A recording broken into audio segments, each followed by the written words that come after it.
Good evening বন্ধুরা, welcome back to my channel জীবনে চলার পথে।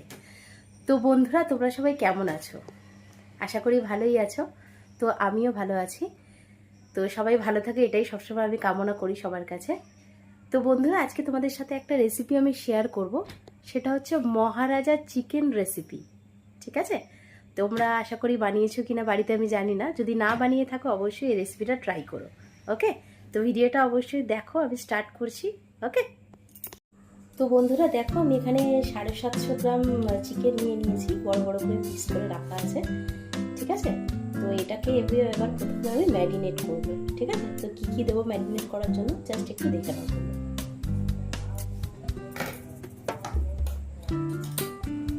প্রথমে আমি এর মধ্যে 2 চামচ বা 1 চামচ বা 1.5 চামচ মতো আদা রসুন বাটা দেবো।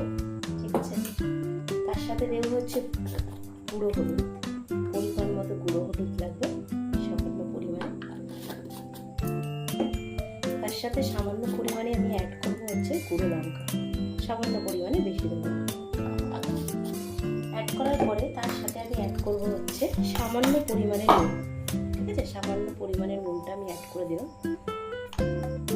নুনটা অ্যাড করার পরে আমি কিছুটা সামান্য পরিমাণে আমি এতে তেল অ্যাড করবো। তোমরা দেখে নাও এটা ম্যারিনেট করতে গেলে কী কী করতে হবে। তো এটাকে ম্যারিনেট করবো এইভাবে, টোটাল পুরোপুরি মশলাটা দেওয়া হয়ে গেছে। এবার এটাকে কিন্তু পুরোপুরি আমি এটা মাখবো। ঠিক আছে? তো মাখার পরে অবশ্যই একটা জিনিস কিন্তু অ্যাড করতে হবে এতে, সেটা হচ্ছে টক দই। ঠিক আছে? যেটা আমি অলরেডি ফেটিয়ে রেখেছিলাম। তো ফ্যাটানো টক দইটা কিন্তু এতে আমি অ্যাড করবো। ওকে, তো টক দইটা অ্যাড করে পুরো ভালো করে এটাকে আমি কিন্তু মাখবো। ঠিক আছে? তোমরা দেখে নাও বন্ধুরা কীভাবে সুন্দর করে মাখতে হবে এটাকে। এটা হাতে মাখাটাই সবথেকে বেশি বেটার হয়, কারণ হাতে মাখলে তবেই কিন্তু ঠিকঠাক করে মাখাটা কমপ্লিট হয়। চামচে কিন্তু অত ভালোভাবে হয় না। ঠিক আছে?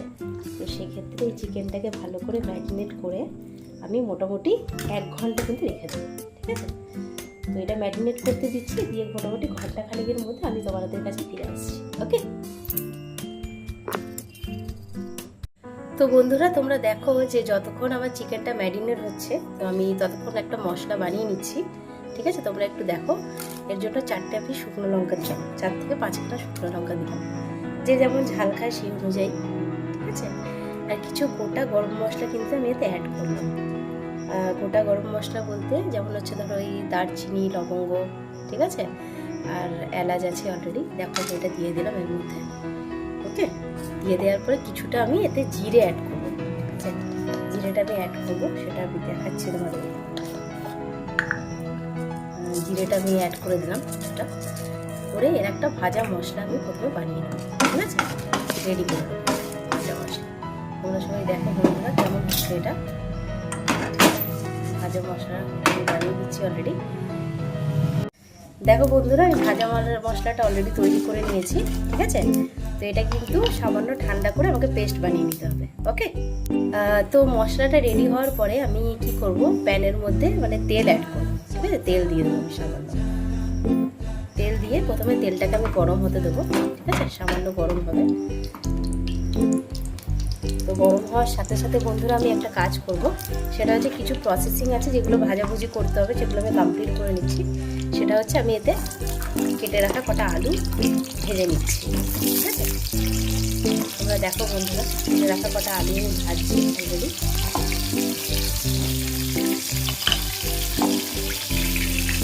ভাজার সময় আমি কিছুটা এতে নুন অ্যাড করবো। তোমরা দেখে নাও বন্ধুরা, সামান্য পরিমাণে নুন অ্যাড করবো, আর তার সাথে একটু সামান্য পরিমাণে গুঁড়ো হলুদ অ্যাড করবো। ঠিক আছে? তোমরা দেখে নাও। তো এটা কমপ্লিট করে আমি কী করবো, এই আলুটাকে কিন্তু ভালো করে লাল লাল করে ভেজে নেবো। ঠিক আছে? তা ভাজাটা কমপ্লিট হয়ে গেলে আমি তোমাদের কাছে দিচ্ছি। তো আলুটা পুরোপুরি ভাজা হয়ে গেছে বন্ধুরা, তোমরা দেখে নাও। ঠিক আছে? এটাকে আমি এবার তুলে নেবো। তো এই একই তেলে বন্ধুরা আমি কি করব, 2টো ডিমকে কিন্তু ভেজে নেবো। ঠিক আছে? সেদ্ধ করা ডিম, তোমরা দেখে নাও। সেদ্ধ করা ডিমকে কিন্তু ভেজে নেবো ভালো করে। আর ভাজার সময় কিন্তু সেম একই পরিমাণে সামান্য পরিমাণে একটু হলুদ গুঁড়ো এতে অ্যাড করবো। ঠিক আছে? সামান্য পরিমাণ আমি এটা করে নুন অ্যাড করবো। ঠিক আছে? তোমরা দেখে নাও। তো ডিমগুলোকেও ভালো করে আমরা ভেজে নেবো। ঠিক আছে? ভেজে কিন্তু তুলে নেবো। দেখো সুন্দর করে ভাজা হচ্ছে। ভাজাটা কমপ্লিট হয়ে গেলে পরের প্রসেসিংটা আমি তোমাদেরকে জানাচ্ছি। ঠিক আছে, দেখো বন্ধুরা ভাজা হয়ে গেছে অলরেডি। তো এটাকে আমি কিন্তু তুলে নেবো। তো এই একই তেলে বন্ধুরা আমি একটা কাজ করব, কিছু সোয়াবিন আমি সেদ্ধ করে রেখেছিলাম, সেই সোয়াবিনটাকে কিন্তু ভেজে দেখো সোয়াবিনটাকে সেইভাবেই ভাজছি একইভাবে। একই রকমভাবে সামান্য পরিমাণে আমি এতে নুন অ্যাড করবো, সামান্য পরিমাণে কী করবো, হলুদ গুঁড়ো দেবো। ঠিক আছে, হলুদ গুঁড়ো দিয়ে আমি ভালো করে কী করবো, সোয়াবিনটাকে ভেজে নেবো। পুরোপুরি ভাজা কমপ্লিট হয়ে গেলে আমি তোমাদের কাছে দেখাচ্ছি। তো বন্ধুরা দেখো ভালো করে সোয়াবিনটা আমার ভাজা কমপ্লিট হয়ে গেছে। ঠিক আছে, এটা কিন্তু এবার আমি তুলে নেব। তো বন্ধুরা দেখো আমি একটা বড় কড়া বসিয়ে দিয়েছি চিকেনটাকে বানানোর জন্য। তো প্রথমেই আমি এতে কিন্তু একটা সাদা তেল অ্যাড করবো। ঠিক আছে, পরিমাণ মতো সাদা তেল অ্যাড করবো। তো তেলটা মোটামুটি একটু গরম হলে আমি এতে একটু একটু করে মশলা অ্যাড করবো, তোমরা জাস্ট দেখো। ঠিক আছে, তো এরপরে আমি প্রথমেই দেবো 2টো তেজপাতা। ঠিক আছে, তোমরা দেখো বন্ধুরা, তার সাথে 2টো শুকনো লঙ্কা দেবো, আর গোটা গরম মশলা দেবো, অ্যাড করবো আমি এতে। যেমন তোমরা দেখো আমি অ্যাড করছি অলরেডি। আর একটু সামান্য পরিমাণে কিন্তু জিরে দেবো, সামান্য পরিমাণে। ঠিক আছে, দিয়ে এটাকে কিন্তু মশলাটাকে ভালো করে আমি ভাজবো প্রথমে। তোমরা দেখো ভাজাটা কমপ্লিট হয়ে যাবে অলরেডি। মশলাগুলো পুরোপুরি ভাজা কমপ্লিট হয়ে গেলে আমি 2টো বড় বড় স্লাইসের পেঁয়াজ অলরেডি কেটে রেখেছিলাম স্লাইস করা। তো সেগুলোকে কিন্তু আমি লাল লাল করে প্রথমে ভেজে নেবো। ঠিক আছে, প্রথমে আমি লাল লাল করে ভালো করে ভেজে নেবো পেঁয়াজ। তো পেঁয়াজটা পুরোপুরি লাল লাল করে ভাজা হয়ে গেছে। ঠিক আছে, তো আমি এবার এতে অ্যাড করবো একটা কুচিয়ে রাখা ছোটো একটা টমেটো। ঠিক আছে, টমেটোটাকে আমি অ্যাড করে দিই। অ্যাড করার পরে আমি কী করবো, 1 চামচ আদা রসুন বাটা কিন্তু আমি অ্যাড করে দেবো, 1 চামচ। মানে এর আগে ম্যারিনেট করার সময় আমি আদা রসুনের পেস্ট অলরেডি দিয়ে দিয়েছিলাম, তোমরা দেখেছো। তো আদা রসুনের পেস্টটা দিয়ে অলরেডি আমি ভালো করে দিতে এটাকে আমি কষিয়ে নেবো। তো অলরেডি মশলাটা কষা কমপ্লিট হয়েছে, আপনারা দেখুন। তো এতে আমি কিছু কিছু মশলা আরও অ্যাড করবো, সেটা হচ্ছে সামান্য পরিমাণে আমি হলুদ গুঁড়ো দেবো, সামান্য পরিমাণে। তো তার সাথে দেবো হচ্ছে সামান্য পরিমাণে লঙ্কার গুঁড়ো, সামান্য পরিমাণে। তার সাথে একটুখানি নুন আমি অ্যাড করবো সামান্য। ঠিক আছে, নুনটা আমি অ্যাড করবো। তো করার পরে এটাকে ভালো করে আমাকে কষতে হবে। তো পুরোপুরি কষা কমপ্লিট হয়ে গেলে আমি দিচ্ছি। তো মশলাটা কষা পুরোপুরি কমপ্লিট হয়ে গেছে। এরপর আমি কী করবো, ম্যারিনেট করা চিকেনটা কিন্তু এতে আমি দিয়ে দেবো। ঠিক আছে, ম্যারিনেট করা চিকেনটা আমি পুরোপুরি দিয়ে দেবো, দিয়ে এটাকে ভালো করে আমি প্রথমে কষবো। তো বন্ধুরা দেখো আমি চিকেনটা কিন্তু ভালো করে কষছি। ঠিক আছে, তো চিকেনটা ভালো করে কষতে হবে।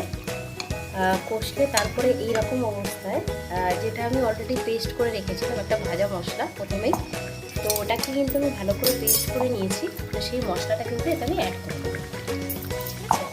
এই মশলাটা অ্যাড করে তো তার সাথে আমি পুরো ভালো করে চিকেনটাকে কিন্তু আরও ভালো করে কষাবো। ঠিক আছে, তো কষানো পুরোপুরি কমপ্লিট হয়ে গেলে তো আমি আপনার কাছে অলরেডি পেয়েছি।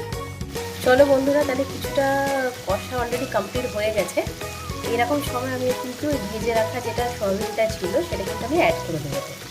তোমরা দেখে নাও, অ্যাড করে এটাকেও কিন্তু ভালো করে কিন্তু কষতে হবে, সোয়াবিনটাকেও তার সাথে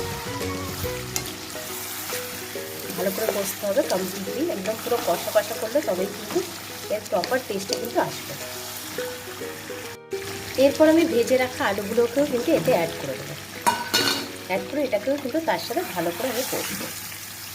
তো কষাটা পুরোপুরি কমপ্লিট হয়ে গেলে আমি তোমাদেরকে দেখাচ্ছি। তো দেখো বন্ধুরা, কষাটা কিন্তু পুরোপুরি কমপ্লিট হয়ে গেছে। তো এরকম টাইমে আমি কিন্তু সামান্য পরিমাণ গোলমরিচের গুঁড়ো এখানে অ্যাড করবো, সামান্য পরিমাণ। ঠিক আছে, গোলমরিচের গুঁড়ো অ্যাড করবো, আর তার সাথে 1 চামচ চিনি আমি এতে অ্যাড করবো। ঠিক আছে, 1 চামচ চিনি দেবো। জাস্ট এটা উঠলো না, তোমরা একটু দেখে নাও। চিনি অ্যাড করলাম, করে এটাকে কিন্তু ভালো করে একবার কষে তারপর কিন্তু একটু জল দেবো। তো বন্ধুরা দেখো পুরোপুরি কষা কমপ্লিট হয়ে গেছে। তো এরপর কিন্তু আমি সামান্য একটা জল অ্যাড করবো, পরিমাণ মতো জলটা অ্যাড করতে হবে, কারণ আলুটা রয়েছে, চিকেনটা রয়েছে, এগুলোতে সেদ্ধ হবে। তো অ্যাড করে পুরোপুরি ভালো করে নেড়ে একটা ঢাকা চাপা দেবো। জাস্ট 15 থেকে 20 মিনিট ওয়েট করলে পুরোপুরি আমার রেসিপিটা কিন্তু কমপ্লিট হয়ে যাবে। ওকে, এটা পুরোপুরি ঢাকা চাপা দেবো। দিয়ে পুরোপুরি কমপ্লিট হয়ে গেল, আমি তোমাদের কাছে ফিরে আসছি। তো এরপর আমি কি করব, এটাকে কিন্তু পুরো আমি ঢাকা চাপা দিয়ে দেবো 15 থেকে 20 মিনিটের জন্য। তো 15-20 মিনিট ধরে এটা কমপ্লিট হোক, তো ততক্ষণে আমি তোমাদের কাছে ফিরে আসছি। তো বন্ধুরা দেখো, চিকেনটা কিন্তু পুরোপুরি কমপ্লিট হয়ে গেছে। তো এবার আমি নামাবো। তো নামানোর আগে আমি সামান্য পরিমাণে গুঁড়ো গরম মশলা এতে অ্যাড করছি, সামান্য পরিমাণে। তো গরম মশলাটা অ্যাড করার পরে ওটা ভালো করে আমি নেড়ে দেবো মাংসটাকে, নেড়ে দিয়ে তারপর আমি এটা কিন্তু সার্ভ করবো। তো আমি এটা সার্ভ করে আপনাদেরকে দেখাচ্ছি যে মহারাজা চিকেন রেসিপিটা কী করে তৈরি করবো। তো বন্ধুরা দেখো, এটা পুরোপুরি কমপ্লিট হয়ে গেছে। আমি চিকেনটাকে পুরো সার্ভ করে দিয়েছি। এটা গরম গরম ভাতে, রুটি বা পরোটা সব কিছুর সাথে কিন্তু ভালো লাগবে। তোমরা এটা ট্রাই করতে পারো।